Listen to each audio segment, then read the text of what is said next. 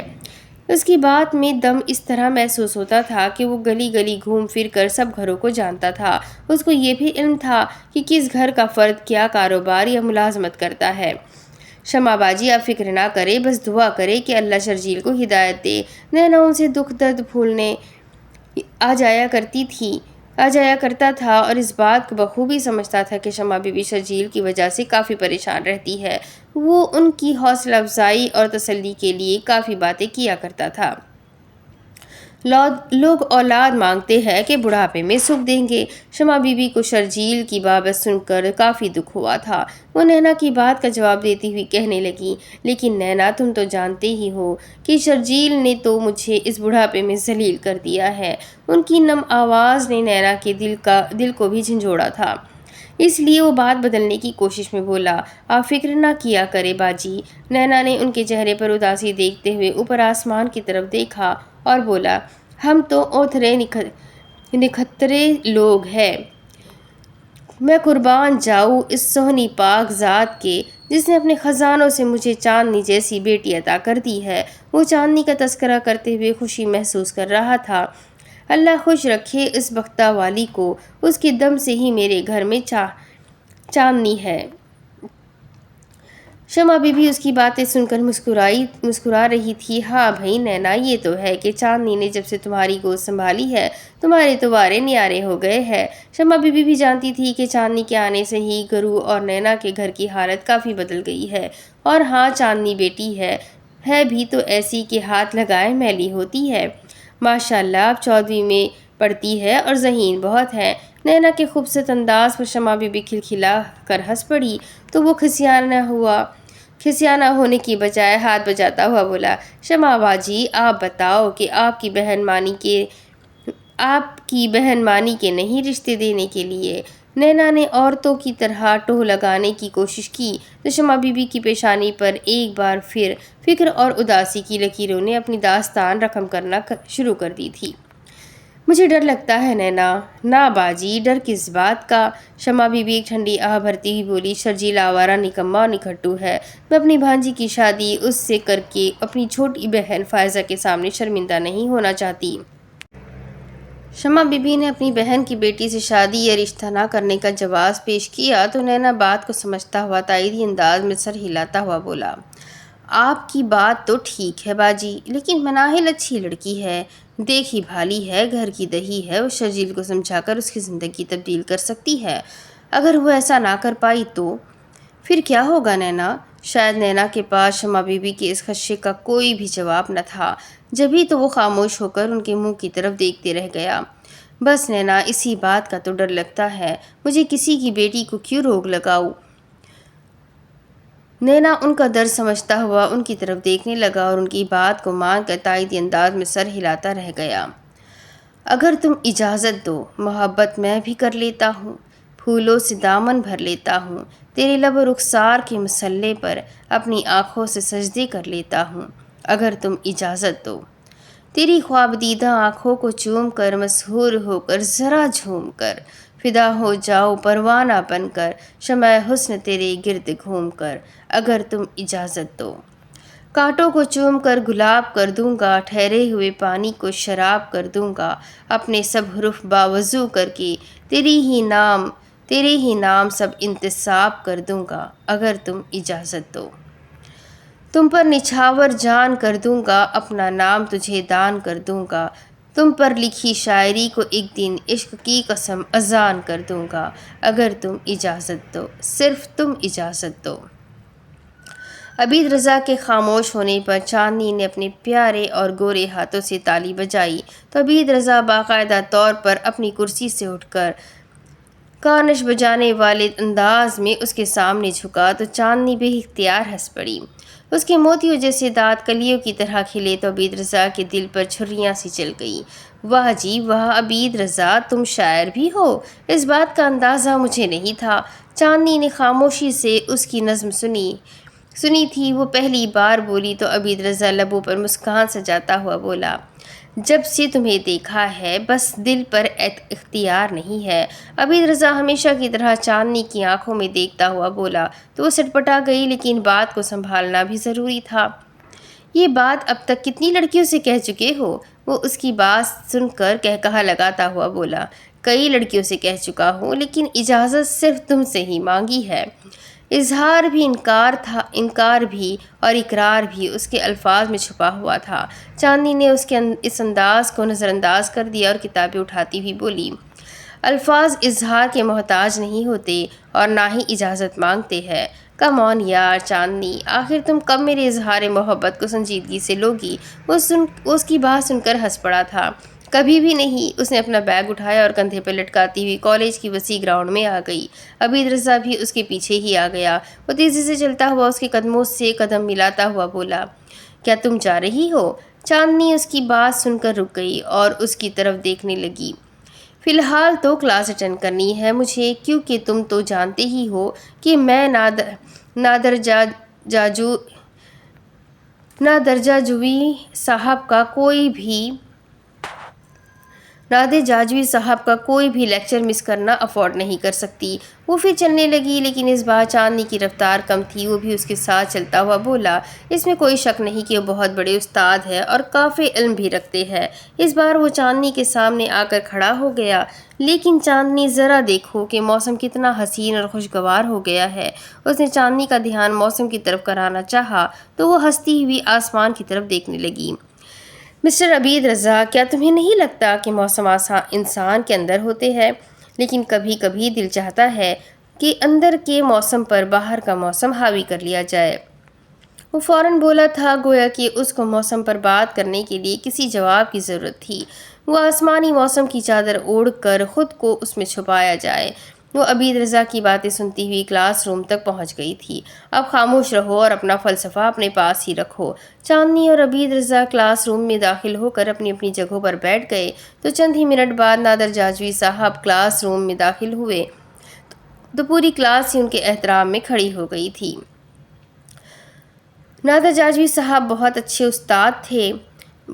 استاد اور شاعر بھی تھے۔ اردو ادب میں ان کو ایک اعلیٰ اور منفرد مقام حاصل تھا۔ ادبی اور سنجیدہ حلقوں میں ان کا نام عزت اور احترام سے لیا جاتا تھا۔ نئے اور پرانے شاعر ان کو اپنا استاد سمجھتے اور مانتے تھے۔ اس عزت اور اعتماد کو برقرار اور بحال رکھنے کے لیے انہوں نے کتب لکھی تھی، جن میں سے کافی اسباق ایسے تھے جو سلیبس میں موجود تھے اور اردو یونیورسٹیز میں پڑھائے جاتے تھے۔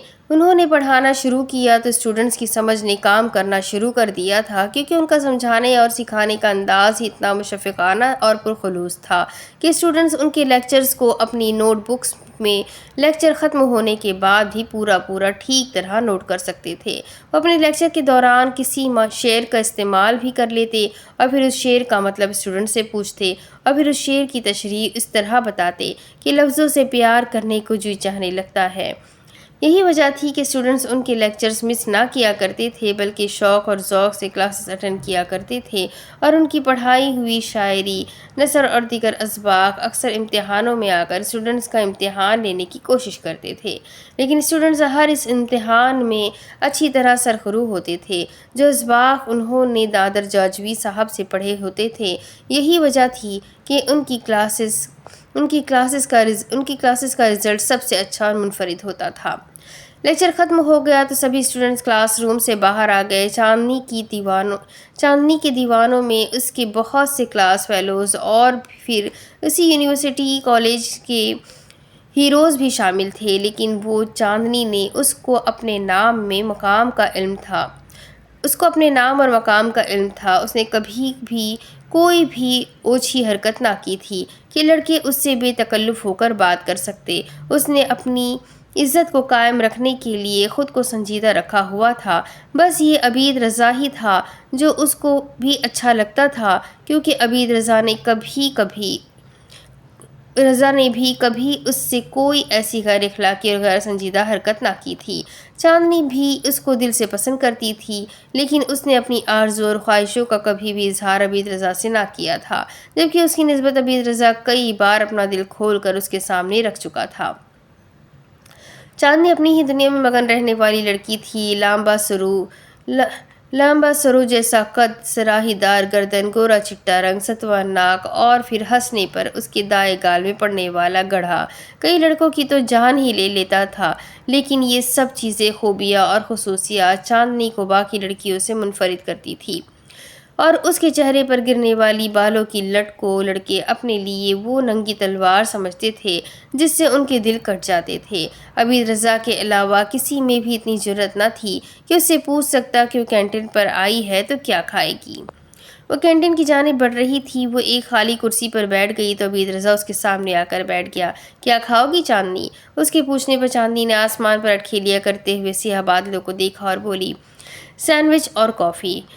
ابر آلود موسم میں اس نے ان دونوں چیزوں سے لطف اندوز ہونے کا سوچا تھا۔ عبید رضا نے ویٹر کو سینڈوچز اور 2 کافی کا آرڈر دے دیا۔ سینڈوچ اور کافی آنے پر چاندنی بولی، کیوں تم سینڈوچ نہیں کھاؤ گے؟ کھاؤں گا نا یار، تم سے آدھا لے لیتا ہوں۔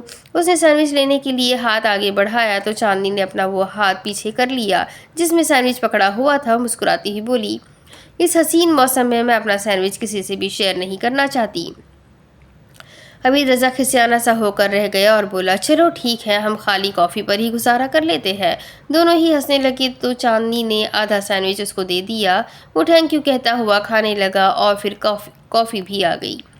عبید رضا نے کئی بار اپنے دلی جذبات کا اظہار کیا تھا، لیکن چاندنی نے اس کو کبھی بھی کوئی بھی ایسا گرین سگنل نہ دیا تھا کہ وہ یقین سے کہہ سکتا کہ چاندنی بھی اس کے جذبات کی قدر کرتی ہے اور اسے محبت کرتی ہے۔ چاندنی اس کی آنکھوں کی زبان سمجھتی تھی، اس کی حرکات و سکنات اور الفاظ، پھر ان الفاظ کی ادائیگی اور چاہت سے بھرپور لہجہ چاندنی کو بہت کچھ سمجھاتا تھا۔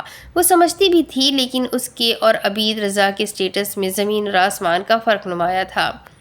عبید رضا کئی بار اشاروں کنایوں میں اور کئی بار تو کھل کر بھی چاندنی سے محبت کا اظہار کر چکا تھا، لیکن چاندنی اپنی اوقات اور اسٹیٹس کو مد نظر رکھتے ہوئے اس کو کبھی بھی اس بات کا اشارہ نہ دے پائی تھی کہ وہ بھی اس سے محبت کرتی ہے۔ چاندنی کو سینڈوچ مزیدار لگا تھا۔ اس نے ایک اور سینڈوچ کا آرڈر دیا تو عبید رضا نے بل ادا کر دیا۔ چاندنی نے تکلفاً بھی منع نہ کیا تھا، کیونکہ وہ دوست تھے اور دوستی میں اتنی سی بے تکلفی تو چلتی رہتی ہے۔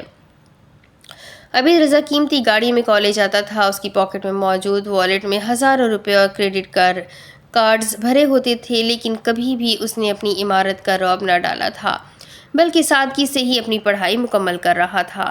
موسم تو آج کسی کی جان لے کر ہی چھوڑے گا۔ عبید رضا کی سوئی ابھی تک موسم پر ہی اٹکی ہوئی تھی۔ کیا ایسا موسم تم نے پہلی بار دیکھا ہے؟ چاندنی نے سینڈوچ کا پیس منہ میں رکھتے ہوئے پوچھا تو وہ ہنسنے لگا۔ ایسا موسم تو میں کمرے کی کھڑکی سے کئی بار دیکھ چکا ہوں، وہ ٹھہرے ہوئے لہجے میں بولا تو اس کے الفاظ محبت کی رم جھم میں بھیگنے لگے تھے۔ پتہ نہیں آج سے پہلے کیوں ایسا موسم مجھے اپنے سحر میں جکڑ نہیں سکا۔ اس نے محبت سے چاندنی کی آنکھوں میں دیکھا تو وہ گڑبڑا گئی اور اس سے نظریں چراتے ہوئے کافی کا مگ ہونٹوں سے لگا لیا، کیونکہ عبید رضا تو اس کے دل کو گھائل ہی کر گیا تھا۔ تو پھر آج کیا خاص بات ہو گئی کہ تم اس موسم کا شکار ہو گئے ہو؟ سوال بہت ہی پیارا تھا اور خاصی گہرائی سے پوچھا گیا تھا۔ کسی حسین ساتھی کا ساتھ ہو تو ہر موسم ہی حسین لگنے لگتا ہے۔ عبید رضا ایک شاعر لگنے لگا تھا، لیکن شاید وہ اپنے ایک ہی فکرے سے چاندنی کو قائل نہ کر سکا تھا۔ عبید رضا، حسین موسم اور حسین ساتھی اس وقت کی طرح ہوتے ہیں جو کبھی بھی تمہارا نہیں ہوتا۔ چاندنی بڑی ہی مہارت سے اس کی بات کو ٹال کر اپنی بات کا جواب بھی مانگ رہی تھی، کیونکہ اس کے الفاظ میں جو سوال تھا وہ براہ راست عبید رضا کے مستقبل پر سوالیہ نشان تھا۔ میرا نام عبید رضا ہے چاندنی، وہ مصمم اور ٹھوس لہجے میں بولا۔ اگر اس حسین موسم میں خوبصورت ساتھی میرا ساتھ دے تو میں وقت کو اپنی مٹھی میں قید کر سکتا ہوں۔ چاندنی کافی ختم کر چکی تھی، لیکن عبید رضا کی باتیں لمبی ہی ہوتی جا رہی تھی۔ وہ ایک لمبی سانس لیتی ہوئی بولی، وقت کو کوئی بھی طاقتور انسان اپنی مرضی سے نہیں چلا سکتا۔ اس کی بہت سی مثالیں ہیں۔ جذبوں میں صداقت اور ارادہ اٹل ہو تو وقت انسان کا غلام بن سکتا ہے، اور میں سمجھتا ہوں کہ میرے جذبے سچے اور ارادے بھی نیک ہے۔ عبید رضا پر موسم حاوی ہو گیا تھا، کیونکہ موسم بے ایمان ہو رہا تھا۔ چاندنی بات کو اختتام کی جانب موڑتی ہوئی بولی، عبید رضا کوئی بادشاہ نہیں ہے جو اپنے محل کے باہر ایک گھڑیال لگا کر اس گھڑیال کی سوئیوں کو اپنی دہشت کا غلام بنا لے گا۔ وہ اٹھتی ہوئی پھر بولی، اور وقت کو مٹھی میں قید کرنے والوں کو یہ بھی نہیں بھولنا چاہیے کہ وقت اس خشک ریت کی طرح ہوتا ہے۔ جس طرح مریض کی زندگی آہستہ آہستہ اس کے بدن سے اپنا رشتہ توڑتی جاتی ہے، بالکل اسی طرح ریت بھی آہستہ آہستہ انسان کی مٹھی سے کھسکنا شروع ہو جاتی ہے، کیونکہ وقت کبھی بھی رکتا نہیں۔ وہ بیگ اٹھا کر دوبارہ کلاس روم میں جانے کے لیے گراؤنڈ کو عبور کرنے لگی تو عبید رضا اس کے ساتھ چلتا ہوا بولا، میرا اجل پر تو کوئی اختیار نہیں ہے چاندنی، لیکن اتنا ضرور جانتا ہوں کہ اگر میں اپنی محبت اور عشق کے جائے نماز پر کھڑا ہو جاؤں تو میرے اٹھے ہوئے ہاتھ اور میری التجائے کاتب تقدیر کو اپنا فیصلہ بدلنے پر مجبور کر سکتی ہے۔ چاندنی اس کی اس بات سے قائل ہو گئی تھی۔ اس نے ٹھہر کر نظریں اٹھا کر عبید رضا کی آنکھوں میں دیکھا تو دل کی دھڑکنیں بے قابو ہو کر اپنی زبان میں کچھ کہنے لگی تھی۔ چاندنی نے نظر جھکا لی اور صرف اتنا ہی کہہ سکی، ارادے نیک اور محبت سچی ہو تو اچھے ساتھی مل ہی جایا کرتے ہیں۔ وہ عبید رضا کے دل کے تاروں کو چھیڑ گئی تھی۔ وہ اس کو وہیں کھڑا جاتا ہوا دیکھنے لگا۔ اس نے ایک بار نظریں اٹھا کر حسرت سے آسمان پر کالے بادلوں کو دیکھا اور پھر دور جاتی ہوئی چاندنی کو دیکھنے لگا جو ایک کلاس روم میں داخل ہو رہی تھی۔ دوسری طرف ہیرا بدمعاش نے دیکھا کہ شرجیل پھر بازی ہار گیا ہے تو وہ چلتا ہوا اس کے پاس آیا اور پیار سے کندھے پر ہاتھ رکھتا ہوا بولا، فکر کیوں کرتا ہے شہزادے، تو مجھ سے ادھار لے لے، بازی جیت کر لوٹا دینا۔ ہیرا نے بیٹھک پر نگاہ ڈالی جو اس ٹائم عروج پر تھی۔ اس نے باقی جواروں کو بھی مقروض کر رکھا تھا۔ شرجیل بھی اس کے شکنجے میں بری طرح جکڑا ہوا تھا۔ اس نے شرجیل کے بولنے سے پہلے ہی اس کو ہزار کے نوٹ گن کر پکڑائے تو شرجیل 10 نوٹ دیکھ کر حیران رہ گیا اور پھر مسکراتے ہوئے ہیرا کی طرف دیکھنے لگا جس نے اس کے کندھے پر تھپکی دی اور بولا، تو میرا جگر ہے، جا دل کھول کر گیم کر۔ اس کا لہجہ خالصتاً کاروباری تھا اور اس کی آشیرواد کا مقصد بھی یہی تھا کہ شرجیل یہ گیم سمجھ سے کھیلے اور لمبی رقم جیت کر اس کا تمام حساب کتاب صاف کر دے، کیونکہ وہ اس سے زیادہ رقم افورڈ نہیں کر سکتا تھا کہ شرجیل اس کی رقم ہی مار کر نکل جائے، کیونکہ شرجیل کی کوئی بھی ضمانت نہ تھی۔ وہ آج تک اپنے ہی نام پر بازیاں کھیلتا آیا تھا۔ اس نے اپنا اعتماد بنا لیا تھا کہ ہیرا نے اس کو اچھی خاصی رقم ادھار میں دی ہوئی تھی۔ ٹینشن نہ لو شرجیل باؤ، اور لگ جاؤ کام پر۔ ہیرا نے شرجیل کو مزید باز پر چڑھایا اور بولا، مجھے یقین ہے کہ تم اس بار ضرور جیتو گے، لیکن ہیرا پہلوان، میں نے تو پہلے ہی آپ کی کافی رقم دینی ہے۔ شرجیل نے شادی مرگ کی کیفیت میں مبتلا ہو کر کہا تھا، کیونکہ 10,000 کے نوٹ اس کے ہاتھوں میں تھے۔ فکر نہ کر، بس اپنی توجہ گیم پر رکھ اور پھر دیکھو کیا ہوتا ہے۔ شرجیل اس کا پرانا گاہک تھا اور ہیرا ایسی ہی چکنی چپڑی باتوں سے گاہکوں کو اپنا مقروض بنا لیا کرتا تھا۔ چل اٹھ اور داؤ لگا کر مال بناؤ۔ اس نے شرجیل کو تھپکی دی اور خود آگے بڑھ کر دوسرے جواریوں پر نظر رکھنے لگا اور کچھ دیر بعد وہ مونچھوں پر ہاتھ پھیرتا ہوا بیٹھک سے باہر نکل گیا۔ ہیرا پہلوان کے محکمہ پولیس میں کافی تعلقات تھے۔ وہ کافی پولیس والے بھیس بدل کر اس بیٹھک میں آتے اور لمبی دہاڑی لگایا کرتے تھے۔ متعلقہ تھانے کی پوری ٹیم کو نیچے سے اوپر تک مکمل پروٹوکول کے ساتھ ہر ماہ باقاعدگی سے مال پہنچا دیا جاتا تھا۔ یہی وجہ تھی کہ بار بار محلہ داروں کے کہنے اور شکایات کرنے پر بھی کوئی پولیس آفیسر ایمانداری سے کام کرنے سے کتراتا تھا، بلکہ یہ بیٹھک ہی پولیس والوں کی نظروں سے ایسے اوجھل تھی جیسے آنکھ اوجھل پہاڑ اوجھل۔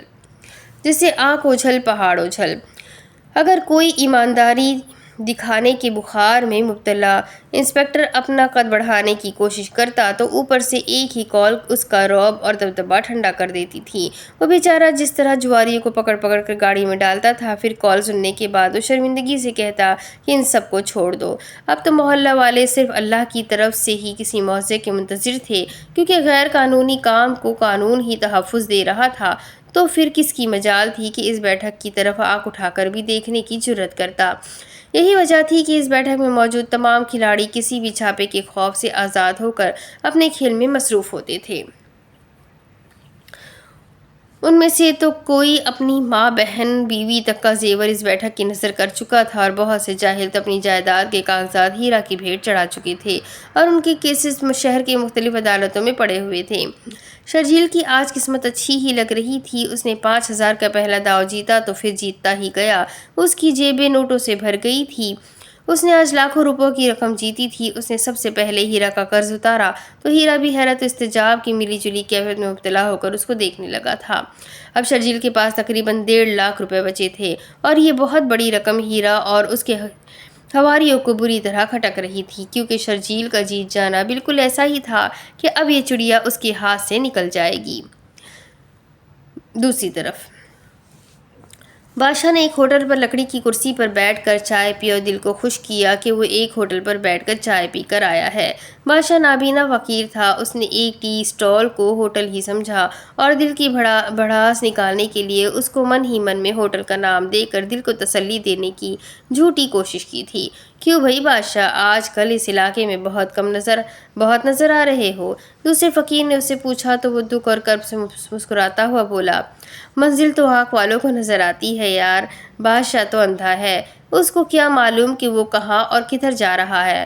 اس نے اپنی چھڑی پکڑی اور انتظار کرنے لگا کہ دوسرا فقیر مزید کچھ بولے۔ تمہیں معلوم ہونا چاہیے بادشاہ کہ علاقے مول بکتے ہیں۔ وہ دوسرے فقیر کی بات سن کر پھر ہنسا اور کہنے لگا، میں کون سا کسی مخصوص اڈے پر کھڑا ہو کر بھیک مانگتا ہوں،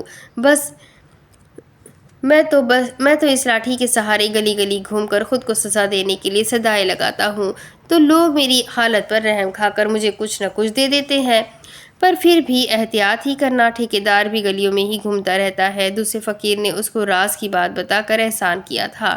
اچھا بھائی، تمہاری خوشی اسی میں ہے کہ تم مجھے ڈرا کر ہی راضی ہو تو ٹھیک ہے۔ بادشاہ نے ہنستے ہوئے لاٹھی کے سہارے پر وہاں سے اٹھ کر دائیں طرف جانا برکت سمجھا تھا۔ وہ ایک گلی میں داخل ہوا اور اپنی صدائیں لگانے لگا، بیٹی رحمت ہے، بیٹی زحمت نہیں، بیٹی رحمت ہے، بیٹی زحمت نہیں ہے۔ وہ صدا لگانا شروع ہوا تو خود بخود اس کی صدا میں سوز اور درد عود آیا تھا۔ وہ خود بھی رونے لگتا تھا اور کمزور دل عورتیں بھی اس کی صدا سے مرعوب ہو کر اس کو خیرات دینے لگتی تھی۔ بابا جی، آگے نالی ہے، دھیان سے۔ وہ ایک رہنمائی والی آواز سن کر دکھ سے بولا، دھیان ہوتا تو آپ کو آواز نہ دینا پڑتی بھائی۔ اور پھر کسی نے اس کا ہاتھ پکڑ کر اس کو نالی پار کرنے میں مدد کی اور اس کو ایک نئی گلی کی جانب روانہ کر دیا۔ بیٹی رحمت ہے، خدا کا واسطہ ہے، بیٹیوں کو زحمت نہ سمجھو۔ بابل کی آنکھ کا تارا بیٹی ہوتی ہے۔ اس نے آج اپنی صدا میں کچھ الفاظ کا اضافہ کیا، لیکن یہ الفاظ اس کی زبان سے نہیں بلکہ دل سے ادا ہو رہے تھے۔ اونچی آواز میں صدائیں دینے لگا، باپ کے صحن کا چانن بیٹی ہوتی ہے، باپ کے گھر کی روشنی بیٹی ہوتی ہے، بیٹی کو زحمت سمجھ کر مت دھتکارو، بیٹی رحمت ہے، بیٹی زحمت نہیں ہے۔ اس کی تڑپتی ہوئی آواز نے بہت سی عورتوں کو رلا دیا تھا۔ گرو بھی اس کی صدا سن کر گھر سے باہر آ گیا تھا۔ بابا جی، پہلے تو آپ کو کبھی بھی ادھر نہیں دیکھا۔ گرو اپنے گھر کی تھڑی پر بیٹھ گیا تھا۔ اس نے بادشاہ کی آنکھوں میں آنسو دیکھے تو اس کو روک لیا۔ کیا اس علاقے میں نئے آئے ہو؟ بادشاہ اس کی آواز سن کر رک گیا تھا۔ اس نے اپنی چھڑی سے اس بات کی تصدیق کی کہ گرو کہاں بیٹھا ہوا ہے۔ وہ بھی ٹٹولتا ہوا تھڑی کے نچلے والے حصے پر بیٹھ گیا اور اپنے کاندھے پر لٹکتے ہوئے میلے سے صافے سے آنسو صاف کرتا ہوا بولا، نیا اور پرانا علاقہ تو آنکھوں والوں کے لیے ہوتا ہے، اندھوں کے لیے تو سب علاقے ایک جیسے ہی ہوتے ہیں۔ اس کی آواز میں درد نمایاں تھا۔ آپ میری کچھ مدد کریں گے جناب؟ بادشاہ نے التجائی لہجے میں کہا تو گرو ہنستے ہوئے بولا،